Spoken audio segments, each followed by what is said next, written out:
आज हम लोग पढ़ेंगे वॉइस।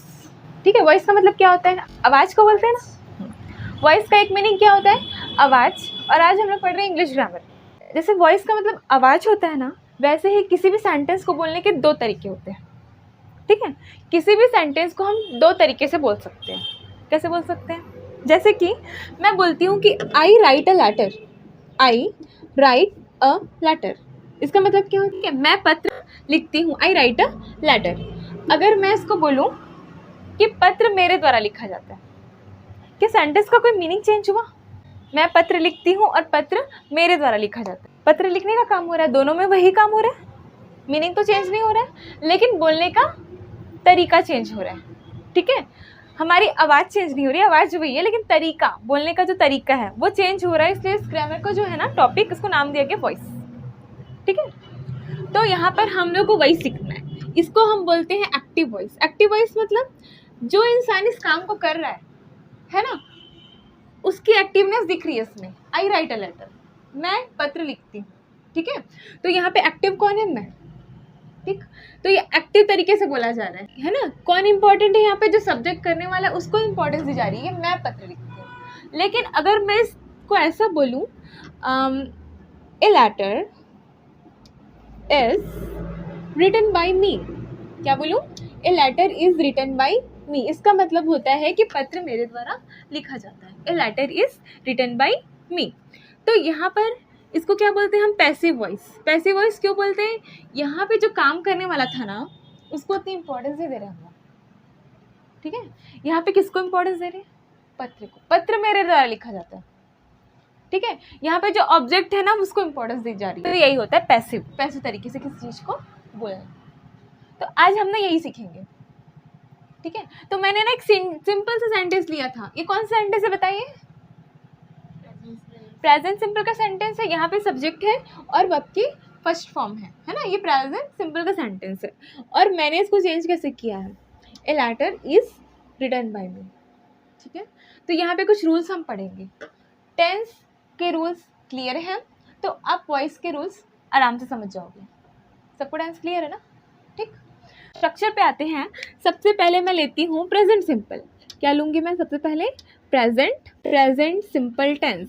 अगर मेरे को इसकी वॉइस बनानी है तो स्ट्रक्चर कुछ इस तरह से होगा। ये आपका एक्टिव तरीका है। जो हमारी टेंस है ना, वो क्या करती है? एक्टिव तरीके से किसी बात को कहती है। टेंस क्या है? एक्टिव तरीका सेंटेंस को बनाने का। बट वॉइस क्या है? पैसिव तरीका किसी सेंटेंस को बनाने का। ठीक है, तो ये है एक्टिव और हम लेंगे यहाँ पे पैसिव के लिए वॉइस का तरीका क्या होता है। ठीक है, तो कौन सी लेंगे हम? यहाँ पे हम ना ऑब्जेक्ट को सामने लाने वाले हैं। सॉरी, यहाँ पर आपका जो है ना सब्जेक्ट ऑब्जेक्ट में चेंज होगा। क्यों? क्योंकि हमने चेंज किया ना। मैं पत्र लिखती हूँ, पत्र मेरे द्वारा लिखा जाता है। मैं पत्र लिखती हूँ, मैं कौन हूँ? सब्जेक्ट हूँ। पत्र कौन है? ऑब्जेक्ट है। अब इस केस में क्या हो जाएगा? हमारा ऑब्जेक्ट सामने आएगा ना, क्योंकि हम ऑब्जेक्ट को इंपॉर्टेंस दे रहे हैं। तो हम क्या करेंगे? यहाँ पे ऑब्जेक्ट को पहले लिखेंगे। क्या लिखेंगे? जो इसका ऑब्जेक्ट था वो इसका क्या बन जाएगा? सब्जेक्ट बन जाएगा। ठीक, अब ऑब्जेक्ट आ गया। ठीक है, ऑब्जेक्ट कुछ भी रहे है ना, उसमें है बोलना पड़ेगा ना। पत्र मेरे द्वारा लिखा जाता है। ठीक है, हमको है बोलना पड़ेगा ना।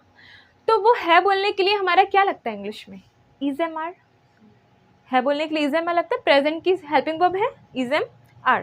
ठीक है, इसमें तो दिक्कत नहीं थी ना, इसमें तो ये यही स्ट्रक्चर है, यही काम कर देता था। बट यहाँ पे ऑब्जेक्ट को सामने ला रहे हैं ना, यहाँ पे हमको उसके है बोलने के लिए इज एम आर की जरूरत पड़ेगी। ठीक है, तो याद रखना बस इज एम आर यहाँ लगाना है। क्या लगाना है? Is am are. देन हमारी यहाँ वर्ब की कौन सी फॉर्म थी? फर्स्ट फॉर्म थी। देखो टेंस में ना बड़ी दिक्कत है। कभी वर्ब की फर्स्ट फॉर्म आती है, कभी सेकंड फॉर्म आती है, कभी थर्ड फॉर्म आती है, कभी आईएनजी फॉर्म आती है। बट वॉइस में नो दिक्कत। अगर आपको पैसिव बनाना है कोई दिक्कत नहीं, आपको सीधे सीधे वर्ब की थर्ड फॉर्म ही लिखनी है हर बार। ठीक है, उस टाइप का जो सेंटेंस हमको बनाना होता है उसके लिए जो वर्ब होती है अपनी थर्ड फॉर्म में आती है, चाहे सेंटेंस किसी का भी क्यों ना हो। ठीक, हमको कहीं चेंजेस करना नहीं यहाँ पे, तो सिर्फ और सिर्फ हेल्पिंग वर्ब पे करना है। हमको वर्ब पे एज इट इज ही रहेगा हमेशा। कौन सी फॉर्म रहेगी? थर्ड फॉर्म, वर्ब की थर्ड फॉर्म।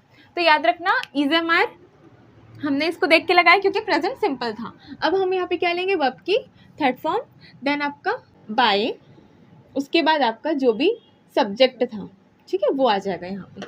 इसका जो ऑब्जेक्ट था यहाँ सब्जेक्ट बन रहा है ना, तो हमको ये सब्जेक्ट के रूप में आ रहे हैं, सामने आ रहा है ना। तो यहाँ पर इसको सब्जेक्टिव फॉर्म में चेंज करेंगे, जो भी ऑब्जेक्ट होगा ना उसको सब्जेक्टिव फॉर्म में चेंज करेंगे हम, ठीक है। और इसमें ये सब्जेक्ट लास्ट में आ रहे हैं, है ना। तो यहाँ पर इसको भी सब्जेक्ट फॉर्म में चेंज करना पड़ेगा हमको, जो ऑब्जेक्ट है उसको। एक एग्जांपल से बताती हूँ। आई राइट अ लेटर, ये क्या है, सब्जेक्ट है, ये क्या है, ऑब्जेक्ट है, ठीक। अब मैं सब्जेक्ट को क्या बनाऊंगी, ऑब्जेक्ट बनाऊंगी। तो मैं क्या लिखी, a letter is written by me, क्या लिखी मैंने, a letter is written by me, ठीक है, रिटन बाय मी, ऐसा मैंने लिखा। तो मैंने देखो सब्जेक्ट को ऑब्जेक्ट बनाया। अब सब्जेक्ट ऑब्जेक्ट की जगह में जाएगा तो ऑब्जेक्ट बनेगा, जो हमने ऑब्जेक्टिव केस पढ़े ना प्रोनाउन में, ऑब्जेक्टिव केस आएगा। ऐसे नहीं कि सब्जेक्ट को ऑब्जेक्ट बना दिए, ऑब्जेक्ट बनाने के लिए वो जो वर्डिंग चेंज होती है वो करनी पड़ेगी हमको। ऐसा नहीं है कि आई लिखा है तो आई लास्ट हो जाएगा, ऐसा नहीं आएगा। A letter is written by I, ऐसा नहीं बोलोगे, क्योंकि वो किसकी जगह पे जा रहा है, ऑब्जेक्ट की जगह में जा रहा है। तो हमको सब्जेक्ट को ऑब्जेक्टिव केस में लाना पड़ेगा। आई का क्या होता है, मी, ठीक है, इस टाइप का। तो ये ला दिए हम। अगर यहाँ पे रहता I give a pen to, ठीक है, I give a pen to you, मैंने तुमको एक पेन दी, तो मैं इसको चेंज करूँगी तो क्या हो जाएगा, ऑब्जेक्ट कौन है, पेन है, मेन है ना। ए पेन यहाँ पे इज आएगा क्योंकि एक है।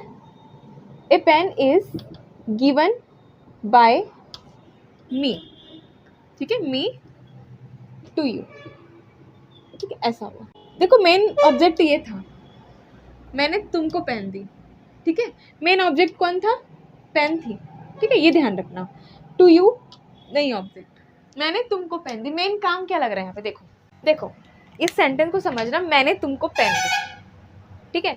यहाँ पे मेन काम क्या हो रहा है, देने का काम हो रहा है, और दिया क्या जा रहा है, पेन दिया जा रहा है, उससे कोई मतलब नहीं हमको, वो ऑब्जेक्ट नहीं। मतलब आपको क्या समझना है इसमें, सब्जेक्ट ऑब्जेक्ट में चेंज होगा तो उसके केस को भी हमको देखना है। सब्जेक्ट को ऑब्जेक्ट में ला रहे हो तो उसको वैसा बनाना पड़ेगा, ऑब्जेक्ट को सब्जेक्ट में ला रहे हो तो सब्जेक्ट में चेंज करना भी पड़ेगा। ऐसे नहीं कि उठा के एज इट इज ला दिए हम, ऐसा नहीं करना हमको। पहली बात ये समझना है। दूसरी बात वर्ब की थर्ड फॉर्म आएगी।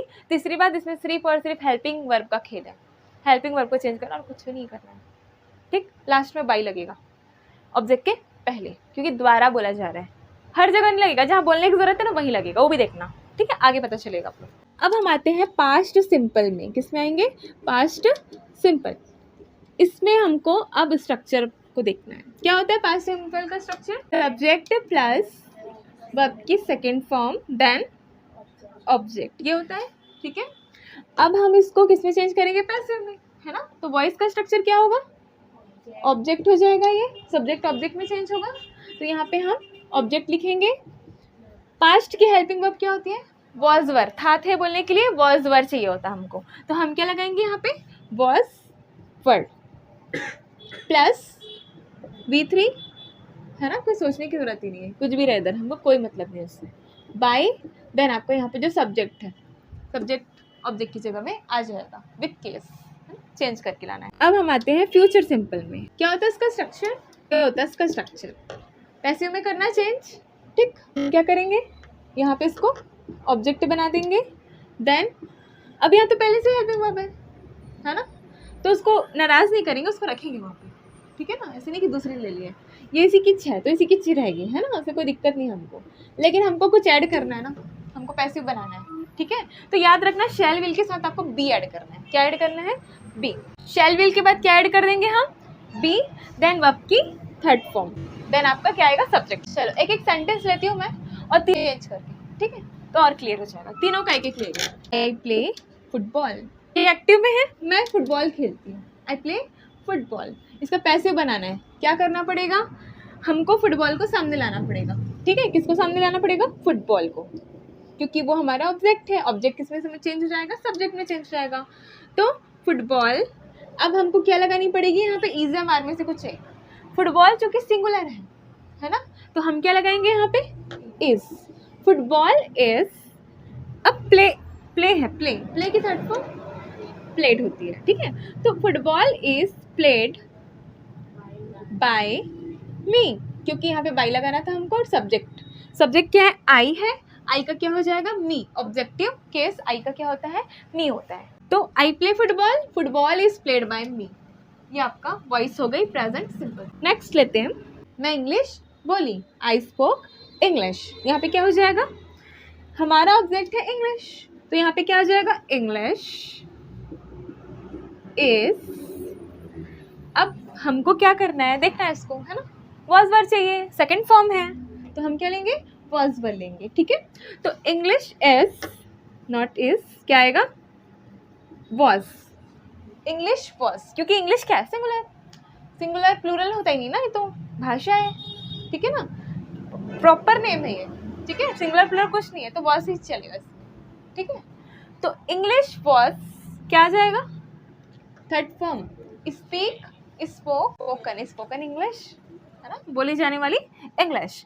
तो English was spoken by me, I spoke English. English was spoken by me. She will eat pizza. ठीक है, आज पास तो नहीं किसी का, ठीक है। तो she will eat pizza. ठीक है, वो पिज़्ज़ा खाएगी, ठीक है, वो पिज़्ज़ा खाएगी। अब मेरे को क्या बोलना है कि पिज़्ज़ा उसके द्वारा खाया जाता है, ठीक है, हमको किसको इम्पोर्टेंस देनी है, पिज़्ज़ा को, ठीक। तो मैं क्या लिखूंगी यहाँ पे, पिज़्ज़ा, क्या हो जाएगा इसका, will be, pizza will be, क्या हो जाएगा, third form, it at eaten, pizza will be eaten by, she का क्या होता है, ऑब्जेक्टिव केस, हर होता है, शी का ऑब्जेक्टिव हर, तो pizza will be eaten by हर, ऐसा लिखिए।